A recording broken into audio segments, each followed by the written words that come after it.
24 hours motor bike यात्रा। गौरी शंकर नगर में राजन ठाकुर पिंकी कुमारी कहकर एक जोड़ा रहते थे। उनको बद्री कहकर एक बेटा था। एक दिन ठाकुर के पास आकर बद्री, क्यों पिताजी इतना परेशान क्यों दिख रहे हो? माँ तुम्हारे पसंद का कुछ बनाया नहीं, या फिर तुम्हारे पोती तुम्हारी बात नहीं सुन रही है क्या? बोलो, अभी उनको बुलाकर डांटता हूँ। बेटा, तुम्हारे पिताजी की वो चिंता नहीं है। उनकी पूरी जिंदगी तुम लोगों के लिए मेहनत करते करते निकल गई। उन दिनों में जब मैं उनसे पूछती थी कि चलिए कहीं यात्रा में चलते हैं, तो बोलते थे कि अगर हम अब एंजॉय करेंगे तो बच्चे क्या खाएंगे। अचानक अभी शायद उनको वो सब याद आया होगा। चलो अभी का अभी यात्रा में निकलते हैं करके कह रहे हैं। तुझे तो पता ही है, तेरे पिताजी की छोटी सी छोटी तमन्ना अगर याद आती है तो क्या करते हैं। चस, इतने के लिए परेशान? हमारे पटेल यात्रा का बस लगाता है ना, मैं जाकर हमारे परिवार और दीदी और जीजा के लिए भी टिकट बुक करता हूँ, कहकर चला गया। अब पटेल के पास आकर बद्री वे जो जाना चाहते हैं उन सब शहर का लिस्ट बताया। हमारे बस वही रूट में जाता है, लेकिन जो तुमने बोला वो लिस्ट के हिसाब से रोक कर दिखाना है तो 4 दिन का यात्रा 1 हफ्ता लग जाएगा। तब मुझे सर पर कपड़ा लगाना पड़ेगा। अरे अगर तुम्हारे पिताजी का ख्वाहिश को पूरी करना है तो कोई कार बुक करो और उनको एक 50,000 दो, वही तुमको पूरा घुमा कर दिखाएगा। तब बद्री कुछ नहीं कर पाया और उधर से उनका जीजू वीरू मैकेनिक शॉप के पास आया और बात बताया। अरे मामा जी के मन में कोई ख्वाहिश आता है तो कुछ तो करके पूरा करता ही है। पटेल के बस में तो वर्कआउट नहीं होगा, कार में हमें वर्कआउट नहीं होता है, क्या करना है वही सोच रहा हूँ। क्यों जीजू, मैकेनिक होते हुए भी इतना सोच रहे हो? कुछ तो करके इस मामले में मुझे किनारा पहुंचाओ, नहीं तो मेरा पिता की अब जो मूड है उसमें घर बेचकर भी यात्रा करने के लिए तैयार हो जाएगा। ठीक है, तुम कल आना, कुछ तो करेंगे। बद्री वहां से चला गया और अगले दिन आकर देखा तो वीरू एक यात्रा मोटर बाइक को तैयार किया। वो देखकर बद्री, अरे वाह जीजू, ये तो बढ़िया है, हमारा परिवार के लिए बिल्कुल फिट हो जाएगा, दीदी को लेकर घर आ जाओ, कहकर वो यात्रा बाइक को ले जाकर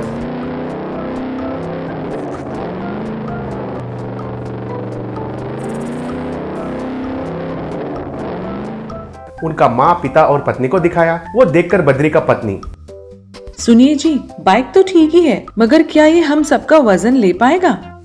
इतने में उनका पत्नी के साथ उधर आकर, देखो रितु, ये साधारण बाइक नहीं है, मामा जी के ख्वाहिश के लिए तुम्हारे पति ने डिजाइन किया है इस बाइक को, सुपर स्ट्रॉन्ग है, चाहिए तो सब उसमें चढ़कर देखेंगे। चलिए। बद्री गांव में एक ट्रेल राउंड भी लगाएगा। तब सबको उसमें चढ़ाकर बद्री बाइक पर गांव में चक्कर मारने लगा।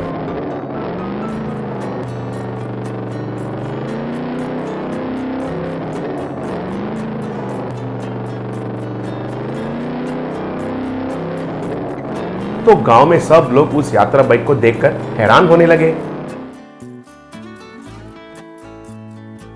तब प्रेसिडेंट उनके पास आकर बद्री से उस बाइक के बारे में पूरा जानकारी लिया। बाद में बद्री से प्रेसिडेंट, अरे तुम्हारे विचार तो बढ़िया है, आप पहले एक यात्रा पर जाकर आइए, अगर सही सलामत पहुंचेंगे तो हर घर के लिए एक बाइक बनाएंगे तुम्हारे जीजाजी के पास। वो सुनकर सब लोग तालियां बजाए।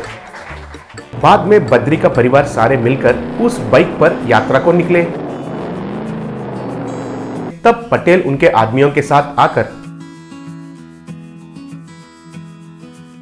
क्यों रे, इस गाड़ी को गांव में दिखाकर यात्रा के लिए ऐसे जाने के लिए कह रहे हो, कहकर सुना? क्यों, दिमाग कैसा है तुम्हारा? क्यों रे बच्चे, मेरे ही सामने मेरे बेटे को वार्निंग दे रहे हो? ये सब तुम्हारे पीछे रहने वाले चिमचों को देखकर ही है ना तुम्हारा ये घमंड?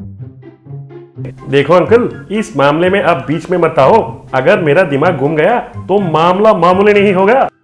अरे आजकल तुम्हारे बस में लोग कम हो गए हैं, कहकर सुना? अब हमारी गाड़ी पर यात्रा जाकर आने के बाद रिव्यू देने से तुम्हारे बस में तुम्हें प्याज बेचना पड़ेगा, सोच लो। अरे अंकल, तुम ऐसा मत करो, मैं पूरा सड़क पर आ जाऊंगा। अभी तक इस गाड़ियों का फाइनेंस भरने के लिए जान निकल जा रहा है। देखो, तुम यात्रा से आने के बाद तुम्हारा बाइक ठीक नहीं है कहना चाहिए, तुम्हारे खर्चे के लिए मैं 30,000 रुपए देता हूँ, कहकर ठाकुर को पैसे देकर चला गया। वो देखकर बद्री, पिताजी आप तो साधारण आदमी नहीं हो, हमें धमकी देने के लिए आया, उससे ही तुम वापस पैसे लिए? नहीं तो क्या समझे तुम्हारे बाप को? जाने दो, अब हमारा यात्रा बड़े मजे से करेंगे, पैसे भी मिले हैं ना। तब सब लोग उस यात्रा बाइक पर यात्रा करने के लिए निकल गए।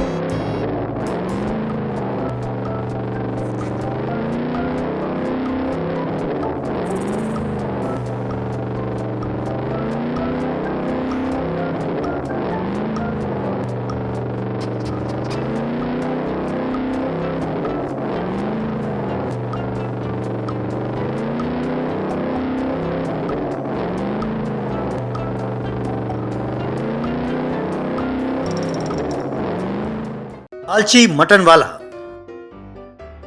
बिहार में मुन्ना और कन्ना नाम के दो मटन के व्यापारी रहते थे। कन्ना बहुत लालची था, लेकिन उसका मटन स्टॉल खूब चलता था। लोग उसके दुकान पर ही भीड़ लगाते थे। बेचारा मुन्ना उसकी दुकान हमेशा खाली रहता था। एक दिन कन्ना के दुकान पर खूब भीड़ जमा हुई देखकर एक को रोककर मुन्ना, अरे भाई क्या हुआ, उसकी दुकान पर इतनी भीड़ क्यों लगी है? कहीं उस कमीने ने कोई न्यू ईयर का ऑफर रखा है क्या? उसने कहा होगा कि 1 किलो मांस लो तो पाया फ्री, या 2 किलो मांस लो तो भेजा फ्री, ऐसा कोई स्कीम रखा होगा उसने। और आप लोग बकरे की तरह उसी के पीछे भागते हो। यूं कोस रहा था। ए मुन्ना, तू तो जानता ही है कि वो कन्ना हर रोज नए नए वेराइटी ऑफर्स रखता है। जानते हो आज का स्कीम क्या है? 1000 केजी का एक बकरा लाया है, वो मुझसे भी लंबा है। वैसे इतना बड़ा बकरा हमने कभी नहीं देखा। सुना है कि वैसा मटन खाएं तो खूब ताकतवर बनेंगे, इसीलिए लोग वहाँ भाग रहे हैं। ये सुनकर मुन्ना, क्या 1000 केजी का बकरा? लोग इतना बड़ा बकरा देखने के लिए भाग रहे हैं? वो क्या है मुझे भी देखना है, पर अगर मैं गया तो कन्ना के सामने मेरी इज्जत चली जाएगी। मुझे लगता है कि कन्ना के इस पब्लिसिटी के कारण मैं अपना दुकान नहीं चला पाऊंगा। मुझे दुकान बंद करना पड़ेगा और कोई चारा नहीं, मुझे जाकर किसी नदी में डूब मरना होगा। कहकर दुखी हो रहा था कि वहाँ से गुजर रहा एक जादूगर इसे देखकर, ए मुन्ना, ये क्या, सारा गांव यहाँ पे जश्न मना रहा है और तुम रो रहे हो?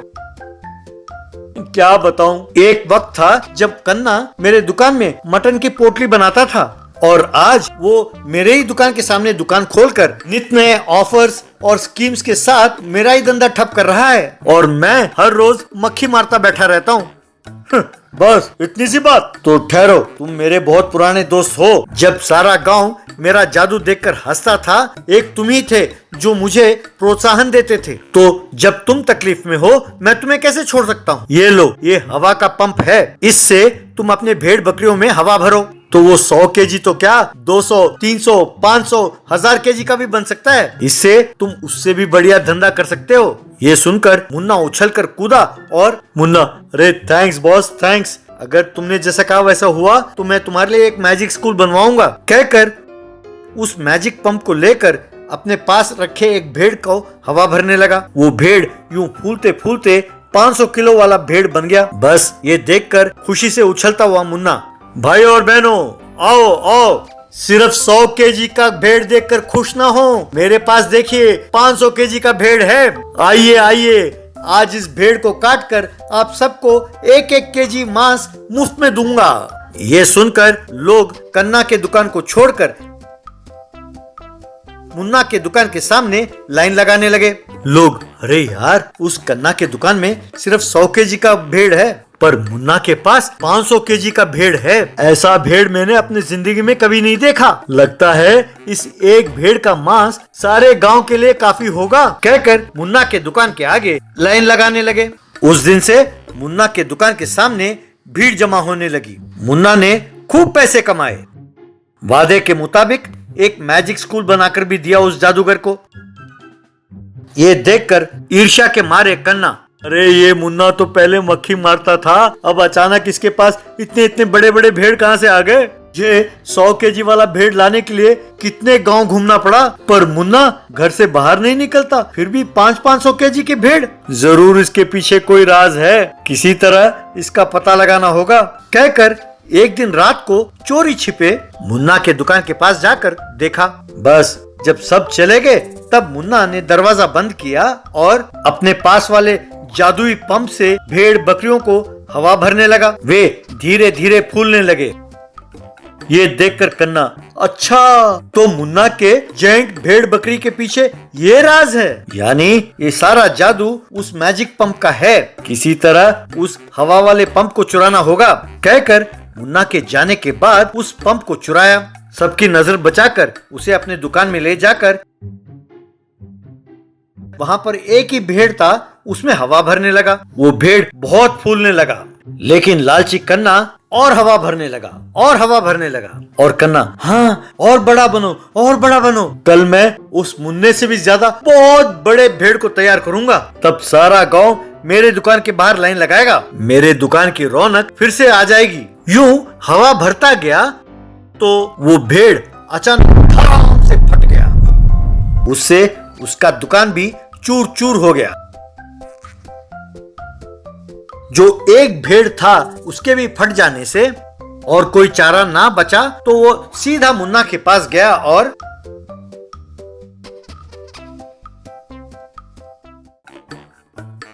मुन्ना भैया, शेर के खाल में गीदड़ की तरह मैं तुम्हें देखकर तुम जैसा बनना चाहता था। मैं तुमसे आगे बढ़ना चाहता था कुछ जादू करके, और आज मेरी नौबत यह है कि मैं सड़क पर आ गया हूँ। मेहरबानी करके मुझे अपने पास नौकरी पर रख लो बॉस, कहकर हाथ जोड़ने लगा तो मुन्ना ने उसे नौकरी पर रख लिया और ये ईमानदारी से काम करने लगा।